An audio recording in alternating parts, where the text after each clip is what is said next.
I still remember the exact moment Queen Isabeau's hand stopped trembling. It was the instant after she pushed 4-year-old Princess Ilara from the cliff edge, when certainty replaced hesitation in those cold emerald eyes. The child's scream tore through the autumn morning like a wounded bird, her small body plummeting toward the jagged rocks of Bloodstone Gorge below the Palace of Thornhaven. But I saw everything. I had been collecting nightshade berries in the ravine garden below, my coal-black hair tucked beneath my servant's hood, my presence as invisible as all low-born women were meant to be in the court of King Eldric the Valiant. And when the princess fell, when little Ilara, rightful heir by divine law and the covenant of first blood, tumbled through the mist toward certain death, something ancient and inexplicable surged through my veins. I moved without conscious thought. My body became a blur of impossible velocity, arms outstretched, catching the child mere seconds before her fragile skull met stone. The impact drove me to my knees so hard I felt bones crack, but I held her tight. Her small heart hammered against my chest, her violet eyes, the sacred eyes of the Thornwood bloodline, wide with terror, but alive. So terribly, miraculously alive. Above on the cliff's edge, Queen Isabeau's face appeared, pale and predatory, searching for the broken body that should have been splattered across the rocks below. I pressed myself and the child against the ravine wall, hidden by the angle and the morning shadows, barely daring to breathe. Welcome to Floxy's Shifter Romance Tales. Before we dive in, I'd love your support. Let's hit 200 likes for this story, subscribe, drop your comment and tell me where you're listening from so I can send you strength, because what comes next will break your heart before it heals it.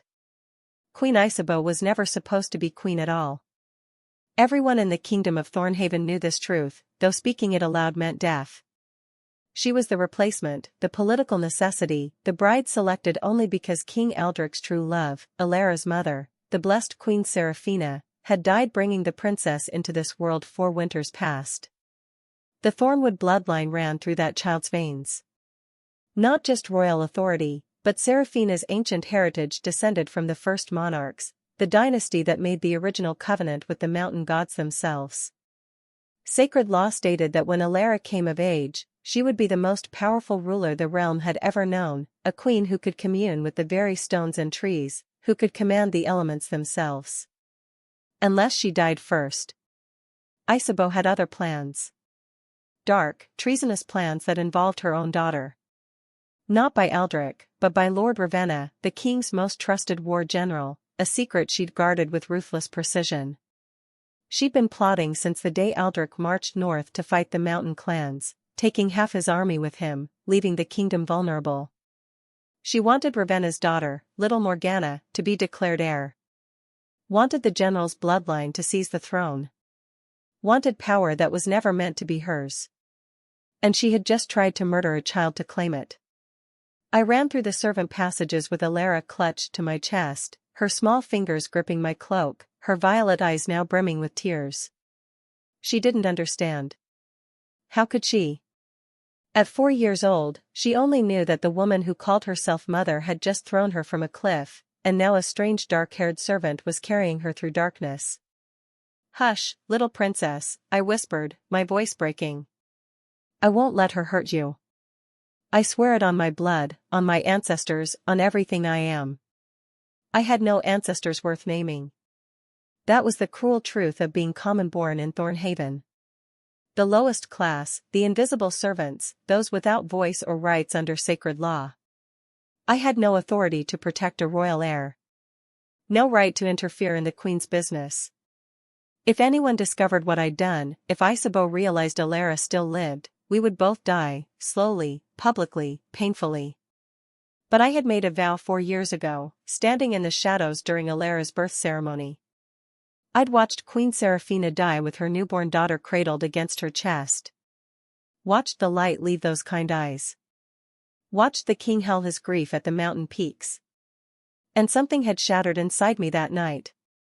Something that whispered this child was precious, this child was hope, this child must survive, even if it cost me everything.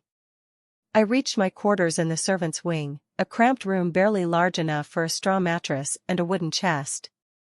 I pressed a hidden panel in the wall, revealing a space I'd discovered years ago while scrubbing floors, a gap between the old palace foundations and the new construction, just large enough to hide a small child. "You must be very quiet," I whispered to Alara, settling her inside with a blanket and the last of my bread. "The bad woman thinks you're gone. We need to keep you safe until your father comes home from the war. Can you be brave for me, little princess?" Those violet eyes stared at me with far too much understanding for a 4-year-old. "Mama Isabeau said I had to fly," she said softly. "But I don't have wings yet." My heart shattered into 1,000 pieces. "No, sweet one. You don't have wings. That's why I caught you." By sunset, Queen Isabeau had declared 3 days of mourning. The entire court assembled in the Great Hall of Echoes, where the sacred laws had been carved into granite walls 1,000 years before. Isabeau stood on the dais in black ceremonial robes, her face a perfect mask of grief, her eyes red from manufactured tears. "The heir has been taken from us," she announced, her voice carrying through the massive stone chamber. "Princess Alara fell from the cliff this morning. Her body—" She paused, letting her voice break convincingly. "Her body was carried away by the Gorge River, blessed by the mountain gods themselves. They have claimed her for the eternal realm." Gasps rippled through the assembled nobles. The court officials, the warrior class, the servants pressed against the back wall, everyone in various states of shock and sorrow. But I, standing invisible among the other commonborn, saw what others missed. I saw Lord Ravenna standing too close to Isabeau, his hand briefly touching the small of her back, a gesture of possession, not comfort. I saw the way Isabeau's eyes scanned the crowd, searching, calculating, making sure no one questioned her story. I saw 4-year-old Morgana being led forward, dressed in royal purple that no general's daughter should wear, already being positioned as the new heir. "In accordance with sacred law," Isabeau continued, "and with King Eldrick away at war, I declare that we must ensure the succession. My daughter Morgana, blessed by my union with the king," the lie slid from her tongue like poisoned honey, "will be raised as heir to the throne of Thornhaven." "That violates the covenant," someone shouted from the crowd. My heart stopped. I recognized that voice, Elder Thaddeus, one of the few remaining council members who remembered the old ways, who had served under Eldrick's father. Isabeau's expression didn't change, but her eyes went cold. "Elder Thaddeus, your grief makes you speak rashly. There is no violation. With Alara gone to the eternal realm, the succession must be secured. Unless you challenge the queen's authority?" The unspoken threat hung in the air like a blade. Sacred law allowed a queen to execute any subject who challenged her authority while the king was away at war. It was meant to prevent chaos, but in Isabeau's hands, it became a weapon. Elder Thaddeus bowed his head, defeated. "No challenge, your majesty. Forgive me." But as he retreated, his eyes swept the room, and for one brief, electric moment, locked with mine.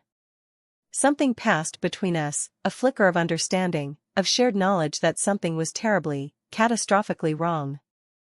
3 days passed. 3 days of me sneaking food to Alara, keeping her hidden in the walls, singing her soft lullabies to stop her crying, teaching her to be silent as a ghost. 3 days of watching Isabeau consolidate power, removing Eldrick's most loyal advisors one by one, replacing them with nobles loyal to Lord Ravenna. 3 days of the kingdom bleeding from within while its king fought enemies in the north, unaware that the true enemy wore his queen's face. On the 4th day, Isabeau made her next move. "I have consulted with the high priestess," she announced at dawn council, standing before the assembled court with Ravenna at her right hand. "She has shown me a vision. Princess Alara's death was not an accident. It was divine judgment." Shocked murmurs erupted. Elder Thaddeus stepped forward, his face pale. "Your Majesty, what are you saying?" "Alara carried cursed blood," Isabeau declared, her voice ringing with false conviction. "Queen Seraphina's ancient lineage was corrupted. Tainted. The mountain gods themselves rejected the child, cast her from the cliff to prevent her poisoned blood from corrupting our kingdom." The lies were breathtaking in their audacity. I felt rage surge within me so powerfully my hands shook. The Thornwood bloodline was blessed, not cursed. Everyone knew this. But Isabeau was rewriting history. And with Aldrich gone, with her supporters surrounding her, who would dare contradict her? Therefore, Isabeau continued, I decree that all mention of Elara be struck from the records, all portraits removed, all ceremonies honoring Queen Seraphina's lineage forbidden. We begin anew, purified, with Morgana as our rightful heir.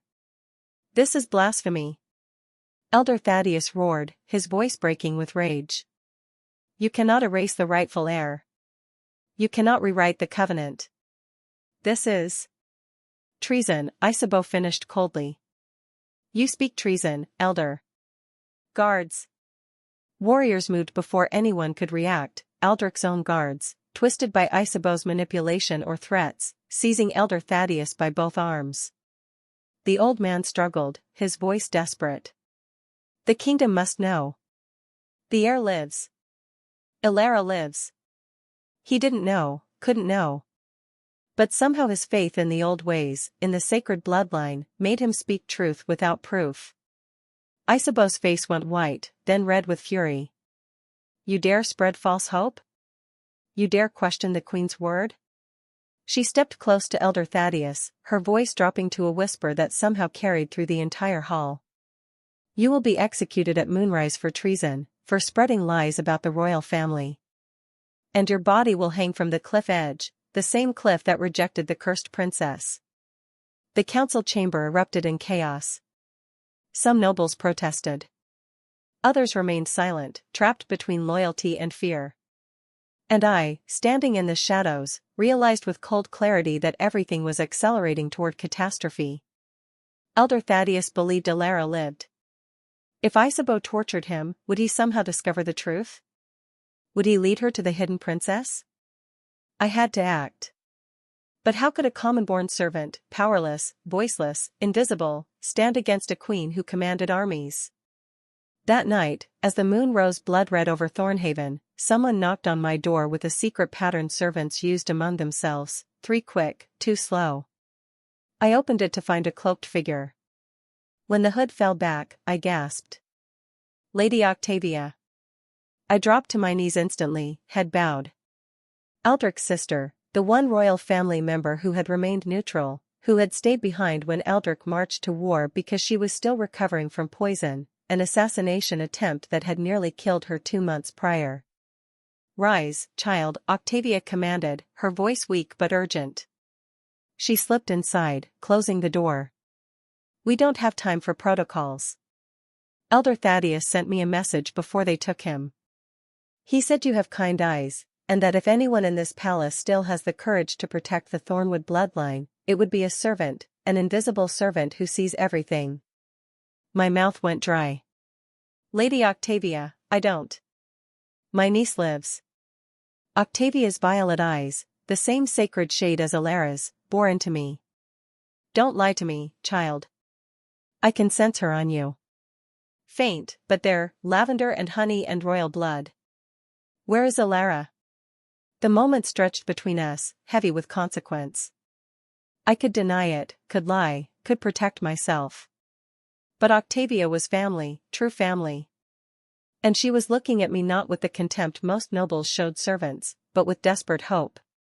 She's safe, I whispered finally. Hidden. I caught her when the queen. When my brother's viper of a wife tried to murder her, Octavia finished bitterly. I suspected, but I had no proof. My poisoning wasn't an accident, child. Isabeau tried to kill me because I questioned Morgana's legitimacy. I've been weak, recovering, unable to act. But if Elara lives... Her voice broke. If my niece lives, then there's still hope. She gripped my shoulders. Aldrich returns in 3 days. 3 days. The Northern War is won, I received word through channels Isabeau doesn't know about. But if she executes Thaddeus tonight, if she continues consolidating power, if she discovers Elara before Aldrich returns. We all die, I finished quietly. No. Octavia's voice went hard as steel. If she discovers Elara, the entire kingdom dies. Because she won't just kill the princess. She'll kill every noble loyal to Eldrick, everyone who knows the truth about the Thornwood bloodline. She'll stage a coup, claim Eldrick fell in battle, put Ravenna on the throne, and rule through him. This isn't just about one child. This is about the survival of everything the first monarchs built. The weight of it crashed over me like an avalanche. I was just a servant, just an invisible girl who picked nightshade berries and scrubbed floors. How had I become the fulcrum point between kingdom and catastrophe? But I'd made a vow on Alara's birthnight. I'd vowed to protect her, even if it meant standing in the path of absolute destruction. Octavia moved fast. Within hours, she'd gathered the few remaining council members loyal to Eldrick, 7 nobles out of the original 21. We met in an abandoned wine cellar beneath the palace, lit by a single torch, speaking in whispers that trembled with fear and fury. Isabeau has violated every sacred law, Magistrate Roland growled, his grey beard matted with stress. The covenant forbids a queen from executing council members without the king's approval. Sacred decree forbids changing succession without divine witness. She's committed treason 12 times over. And who will enforce these laws? Commander Petra demanded, her scarred face harsh in the torchlight. She commands the palace guard. Ravenna commands the warrior class. We're 7 against an army. We have proof of nothing, another council member added miserably. She'll claim Alara died by accident. She'll claim Thaddeus spoke treason. She'll claim authority through sacred law. And with Eldrick 3 days away. We have the heir, Octavia's voice cut through the despair like a blade. Alive. Hidden. Protected by this servant who caught her mid-air when Isabeau threw her from the cliff. Every head snapped toward me. I stood in the corner, trying to remain invisible by habit. The attention made my skin crawl, but I forced myself to meet their stares. A servant? Roland's voice dripped with skepticism.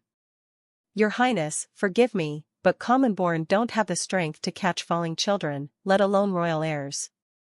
Yet I did, I said quietly, surprising myself with the steadiness in my voice. The mountain gods gave me speed I don't possess naturally. I don't understand it, but I caught her, and I've kept her safe for 4 days now. Petra's eyes narrowed with calculation. The Thornwood bloodline sometimes awakens dormant abilities in those nearby. Queen Seraphina's power was said to enhance those around her, to make them stronger, faster, more loyal. If this servant was present at Alara's birth, if she made some kind of spiritual vow.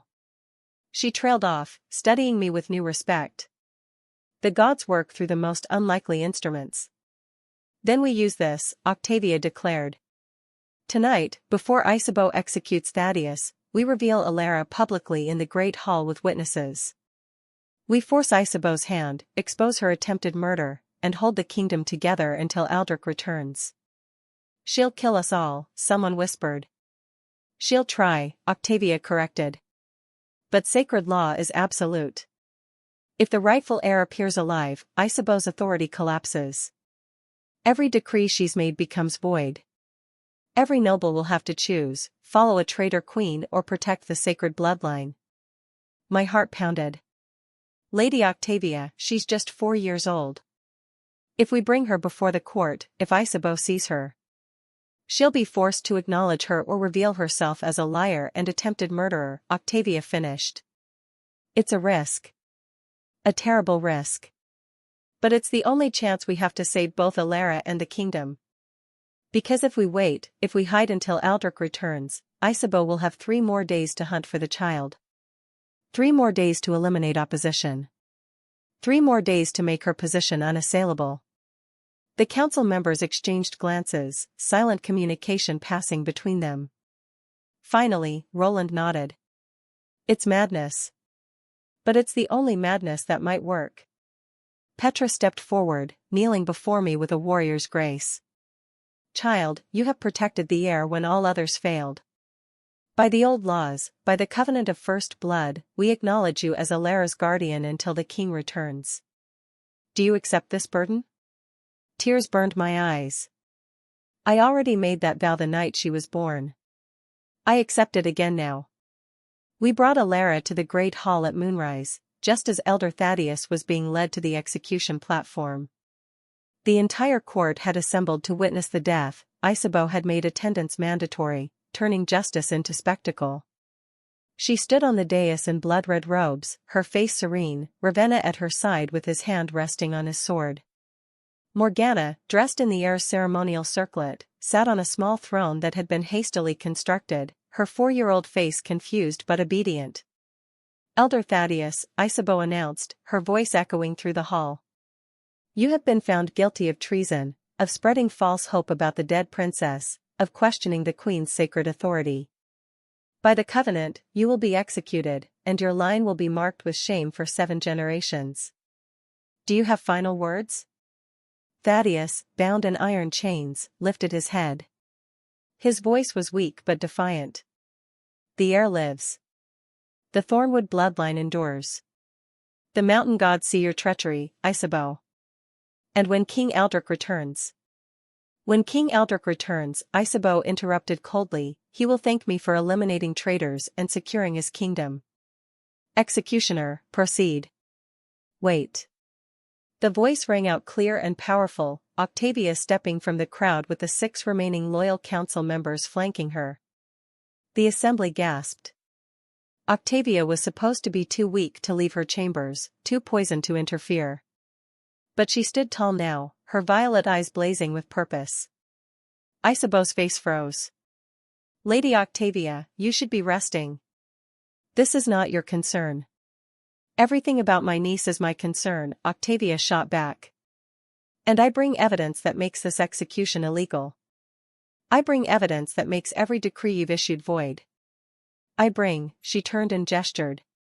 I stepped forward from the crowd, my black hair uncovered, my simple servant's clothing stark against the noble's finery. And in my arms, wrapped in a blanket bearing the royal crest, was Alara. The great hall erupted. Nobles surged forward, shouting, questioning, some in joy, others in confusion. Isabeau's face went from pale to crimson to deathly white in seconds. Ravenna's hand clenched on his sword, his body tensing like a predator about to strike. "Silence." Octavia's voice carried absolute authority. The crowd obeyed instantly. "I present Princess Alara Thornwood, daughter of Aldrich and Seraphina, rightful heir by divine law and the covenant of first blood. Alive. Unharmed. Saved by this servant when her queen tried to murder her." Alara, for her part, simply stared at the crowd with those sacred violet eyes, her small hand clutching my cloak. She'd been rehearsed, told to be brave, but she was still just 4 years old, and the weight of hundreds of stares made her press closer to me. Isabeau recovered with frightening speed. "This is absurd. The princess died. I mourned her. We all mourned her. This is some cruel trick, some servant's desperate attempt at—" "I saw you," I said quietly. Then louder, "I saw you, Queen Isabeau. I was in the ravine garden. I saw you push her from the cliff. I saw you search for her body. I saw you smile when you thought her dead." The silence that fell was suffocating. Isabeau's lips curled into something that might have been a smile or might have been a snarl. "The word of a servant against the queen? Sacred law is clear. Commonborn have no voice in legal matters. This creature could be saying anything, could be manipulated by traitors like Octavia who seek to undermine my authority while my husband is away at war." "Then let the child speak," Magistrate Roland called out. "Royal blood cannot lie when invoking the mountain gods. It's the oldest law." Isabeau's eyes flashed with panic for just an instant. "She's 4 years old. She doesn't understand." "Show them," Octavia said gently to Alara. "Show them your eyes, niece. Show them the Thornwood bloodline." I knelt, setting Alara on her feet. The little princess looked up at me, uncertain, and I nodded encouragingly. She took a breath, then stepped forward with surprising steadiness. "Mama Isabeau pushed me," she said in her clear child's voice. "She said I had to fly, but I was scared. Then the dark-haired lady caught me. She pointed at me. She sings to me in the walls. She gives me bread and honey. She says Papa will come home soon. The simplicity of it was devastating. No 4-year-old could fabricate such a story, could maintain such clarity under the weight of hundreds of stares.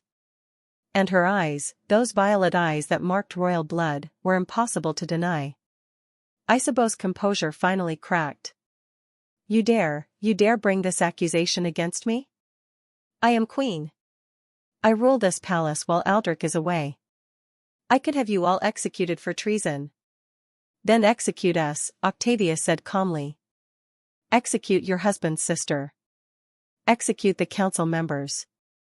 Execute Elder Thaddeus for speaking truth. Execute everyone who threatens your grasp on power. But know this, Isabeau, the moment you do, every noble in this kingdom will know you for what you are, a murderer, a traitor, a false queen who tried to destroy the Thornwood bloodline. Isabeau's hand shot out, and suddenly she was holding a blade, a silver dagger that appeared from her robes like a serpent's fang. She moved with shocking speed, crossing the space between herself and Alara in a blur of motion, murder in her eyes. But I was faster. I moved before thought, my body acting on instinct, on the same impossible speed that had let me catch a falling child. I threw myself between Isabeau and Alara, and the silver blade meant for the princess's heart plunged into my shoulder instead. Pain exploded through my body.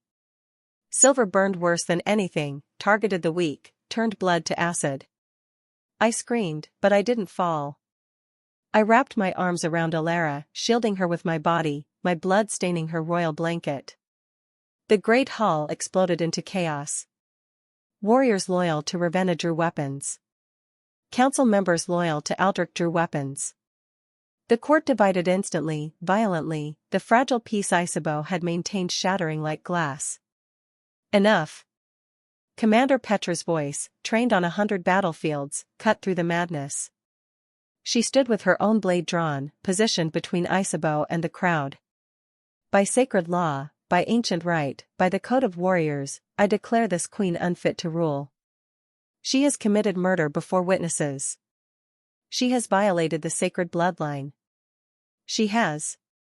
You have no authority. Isabeau shrieked, her composure completely gone now, her face twisted with rage and desperation. Ravenna, kill them. Kill them all. Ravenna hesitated. For one crucial moment, the war general, father of Isabeau's secret daughter, conspirator in her treasonous plans, hesitated. Because killing Octavia meant killing Eldric's sister. Killing the council meant civil war. Killing the rightful heir meant eternal damnation by sacred law. Even traitors have lines they fear to cross. That hesitation saved us all. Elder Thaddeus, still bound in chains, began to roar, the ancient war cry, the summons that transcended rank, that called all subjects to witness truth. One by one, other voices joined. First Petra, then Roland, then Octavia, then nobles throughout the crowd who still believed in the old ways.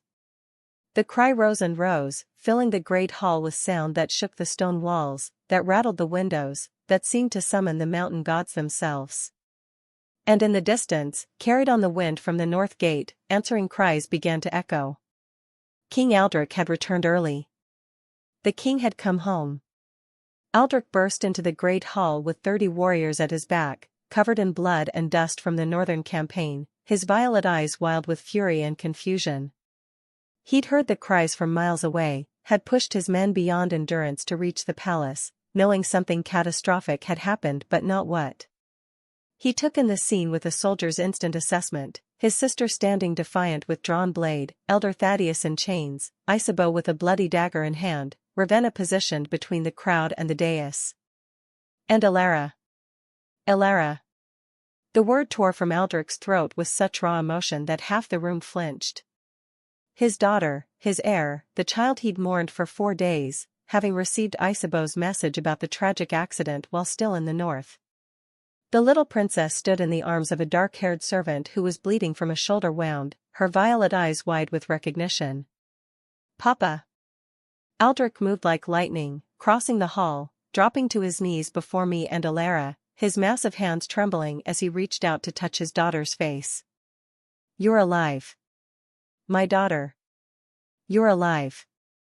He looked up at me, taking in my pallor, my wound, the way I held Alara even as silver poisoning spread through my veins.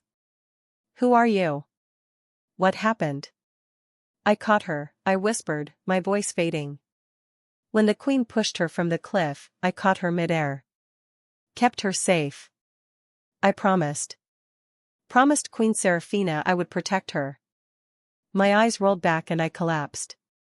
Aldrich caught me instinctively, his strength cradling both me and his daughter.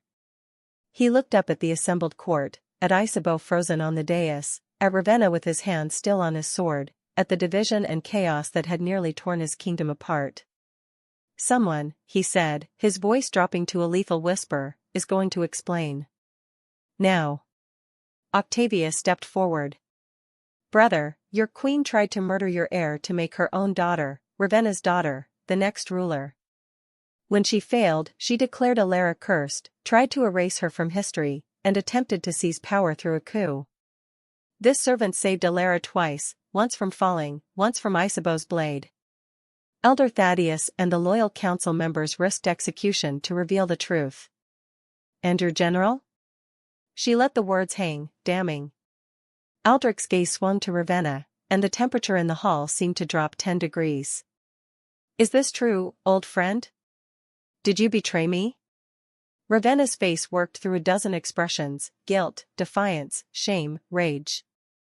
Finally, he dropped to one knee, his sword clattering to the stone floor. "The girl is mine. Not yours. Isabeau and we planned to secure the succession, to strengthen the throne with warrior blood. We never meant." He gestured helplessly at the chaos around them. "It wasn't supposed to be like this. You tried to murder my daughter." Aldrich's voice was flat, emotionless, the tone that terrified enemies on the battlefield more than any roar. "You tried to erase the Thornwood bloodline. You conspired with my queen to commit treason against sacred law, against the covenant, against everything the first monarchs built." He stood, still holding me and Alara, his presence filling the hall with royal power that made even the strongest warriors bow their heads. "By sacred law, by ancient right, by the code that governs all subjects, I declare Queen Isabeau and Lord Ravenna guilty of high treason. The sentence is death, immediate, public. And their bloodlines will be marked with shame for 7 generations." Isabeau finally found her voice, shrill with desperation. "You can't. I'm your queen. You need me. The kingdom needs." "The kingdom needs justice," Aldrich interrupted coldly. "And mercy for those who truly deserve it." He looked down at me, unconscious in his arms, silver poisoning spreading dark veins up my neck. "This servant, she saved my daughter. She risked everything when no one else would. By the old laws, by the sacred traditions, I claim her under my personal protection. She will be healed. She will be honored. And if she survives the silver poisoning..." He looked at Octavia, something passing between the siblings. "She will be granted noble rank, with a place in this court that befits a savior of the royal bloodline." Gasps rippled through the crowd. Common-born were never granted rank, never given voice, it violated centuries of tradition. But Aldrich was king, and in the aftermath of the attempted coup, his word was absolute. "Commander Petra," Aldrich continued, his voice steady as stone. "Execute the traitors." Magistrate Roland summoned the full council. "We have much to rebuild.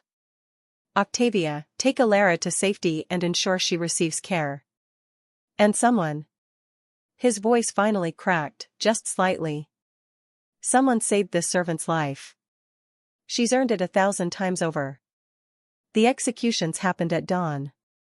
Isabeau and Ravenna died by silver blade, their bodies burned as traitors, their names struck from the records. Little Morgana, innocent of her parents' crimes, was sent to a foster family in the eastern provinces, far from court, far from the throne, given a chance at a life unmarked by her parents' treason. Elder Thaddeus was freed, honored, restored to his position with full authority. The council was rebuilt with nobles loyal to Aldrich and the old ways. The palace guard was purged of traitors. And slowly, carefully, the kingdom of Thornhaven began to heal from the wound Isabeau had carved into its heart. I hung between life and death for 3 days. The silver poisoning had spread too far, infected too deep. The royal healers did everything they could, but silver and common blood was a lethal combination. Aldrich himself sat vigil outside my chambers, Elara clutching his hand, the little princess refusing to leave until the dark-haired lady woke up. On the third night, as the full moon rose over the palace, Octavia entered the healing chambers with something wrapped in silk. She knelt beside my bed, unwrapping an object that gleamed with ancient power, a pendant bearing the crest of Queen Seraphina, imbued with the first monarch's blessing. "Sister-in-law," Octavia whispered, though I couldn't hear her. "Seraphina left this for whoever would protect her daughter.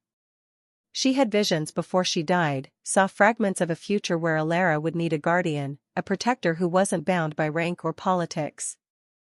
She saw a dark-haired servant with kind eyes and impossible courage. She placed the pendant against my heart, and it flared with light, moonlight, ancient, powerful. The sacred energy of the Thornwood bloodline passed from one guardian to the next.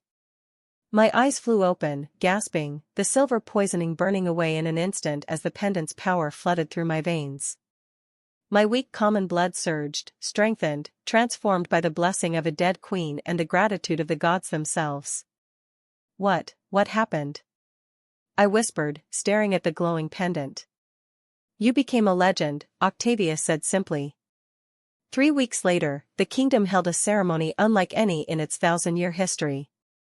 The great hall filled with every subject in Thornhaven, nobles and servants, warriors and healers, high-born and common-born, all gathered to witness King Aldrich make a decree that would reshape their world.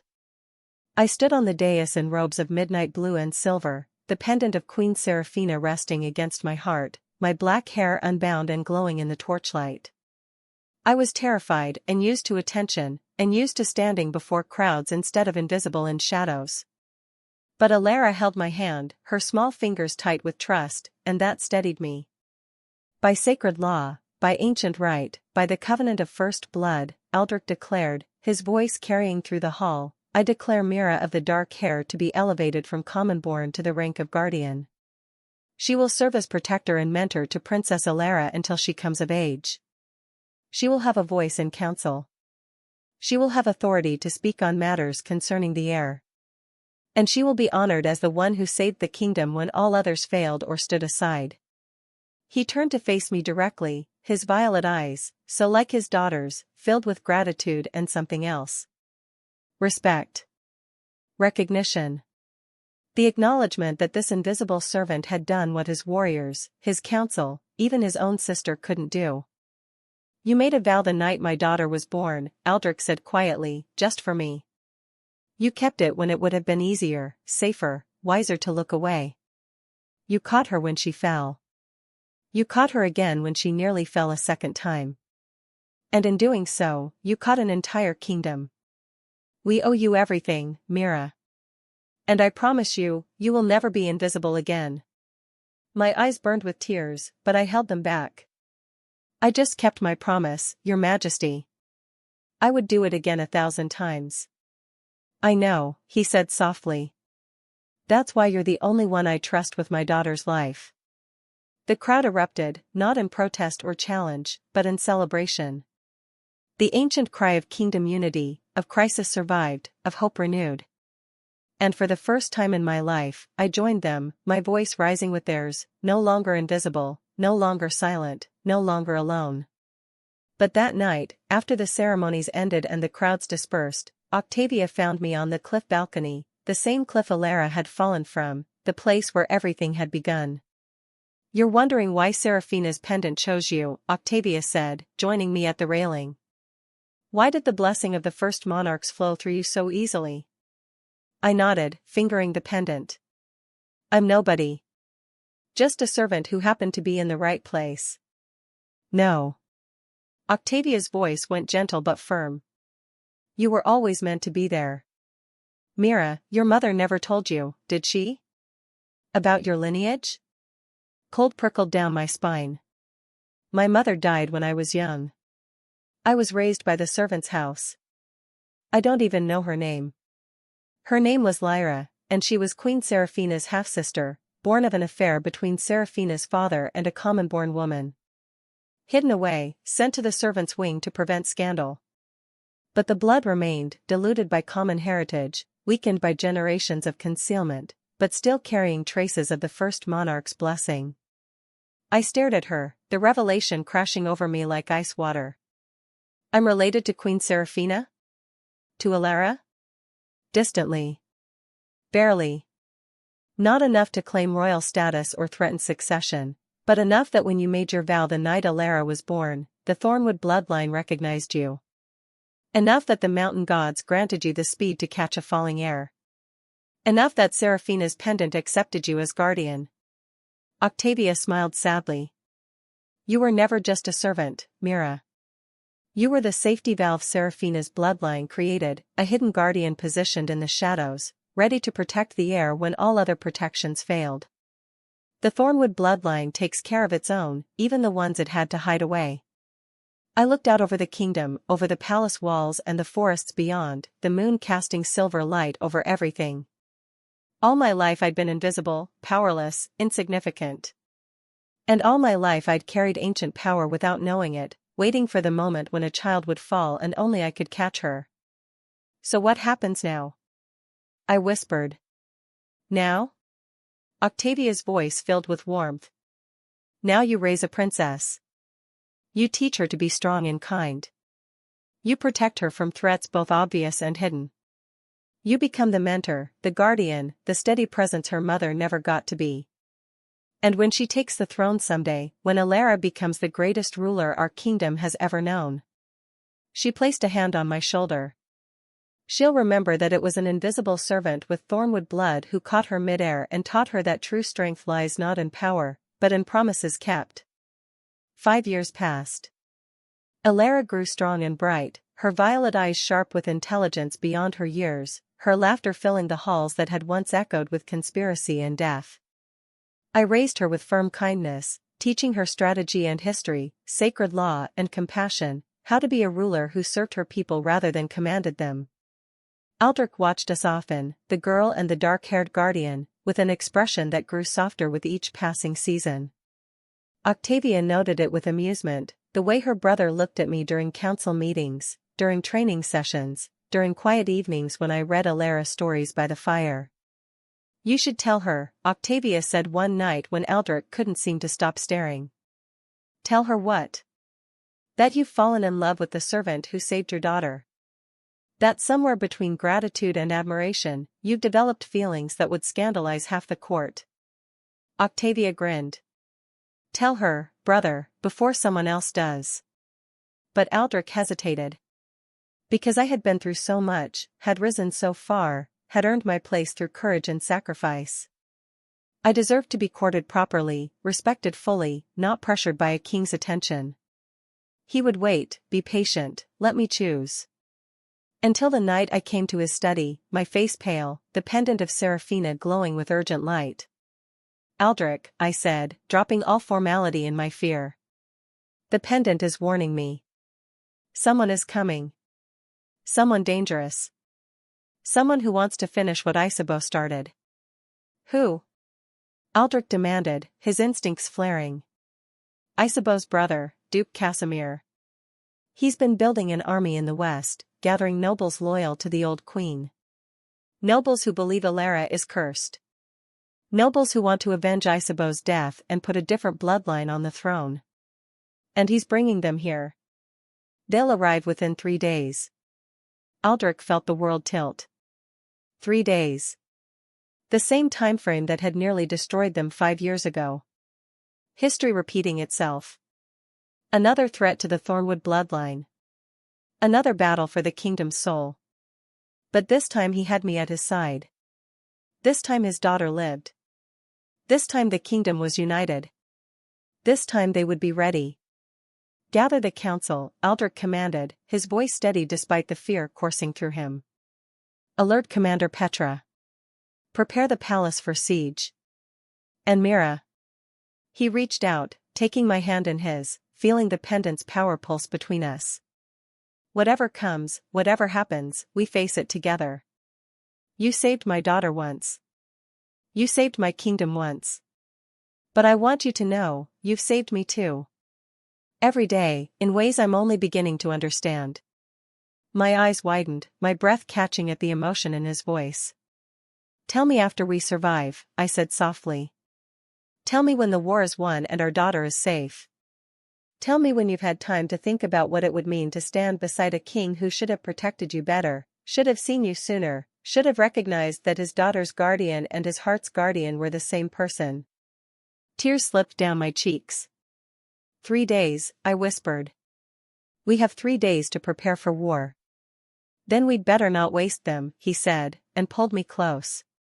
For one brief, perfect moment, the king and the guardian stood together in the study, the pendant glowing between us, while outside the palace walls, an army marched closer under the dark moon.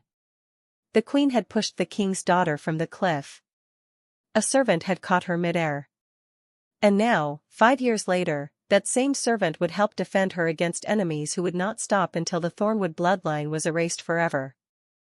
The war for Thornhaven's soul was about to begin. And this time everyone would see that the invisible servant was and always had been the kingdom's most powerful guardian. But in the shadows of the western mountains, as Duke Casimir's army prepared their siege weapons and sharpened their blades, a different conversation was taking place. A cloaked figure stood before Casimir, their face hidden, their voice distorted by ancient magic. You're certain the pendant's power has transferred completely? The figure asked. Completely, Casimir confirmed. The servant wears it. The servant trusts it. And when the time comes, when she uses its power to defend the heir, the curse I wove into its replica 5 years ago will activate. The pendant will drain her life force, the figure finished, their voice dripping with satisfaction. Kill her slowly, and transfer her guardian bond to me. And then? They laughed, cold and cruel. Then I'll be close enough to the heir to finish what Isabeau started. The girl will die. The Thornwood bloodline will end. And a new order will rise. And if Aldrich discovers the truth? Casimir asked nervously. He won't. Because the servant loves that girl too much to question the pendant's power. She'll use it to protect her, never realizing she's feeding poison into her own veins with every act of courage. By the time anyone understands, she'll be dead. The heir will be vulnerable. And Aldrich will have lost both the woman he loves and the daughter who is his future. The figure pulled back their hood, revealing a face that would make the entire kingdom tremble. High Priestess Morgoth, the spiritual leader who had served Thornhaven for decades, trusted by all, questioned by none. The mountain gods showed me a different future, Morgoth whispered, her eyes glowing with unnatural light. One where magic returns not through the blessed bloodline, but through me. One where I don't serve kings, I create them. And this time, no invisible servant will stop me. She turned to face the army gathered in the valley below, thousands of warriors loyal to gold or fear or false prophecy. In 3 days, we march. In 3 days, we end the Thornwood line forever. And in 3 days, I will show this kingdom what true divine power looks like. Casimir swallowed hard, suddenly understanding that he wasn't the leader of this rebellion, he was merely another pawn in a game far more ancient and dangerous than he'd ever imagined. And in the palace, as I held Alara close and felt the pendant warm against my heart, I couldn't shake the feeling that the pendant's warning was about more than just an army. It was about something far worse. Something that wore a trusted face. Something that had been waiting 5 years for exactly this moment. The Luna had pushed the Alpha's child from the tower, and an Omega had caught her midair. But now, I was about to learn that some falls can't be caught, because the real danger isn't the fall itself. It's what waits at the bottom, wearing the face of salvation while plotting destruction. And as the moon turned blood red over Thornhaven, the pendant against my heart pulsed once, twice, 3 times, a rhythm that felt less like a warning and more like a countdown. 3 days until war. 3 days until the truth. 3 days until I would discover that saving a princess was only the beginning, and that the real battle wasn't for a kingdom's throne. It was for a kingdom's soul. And mine.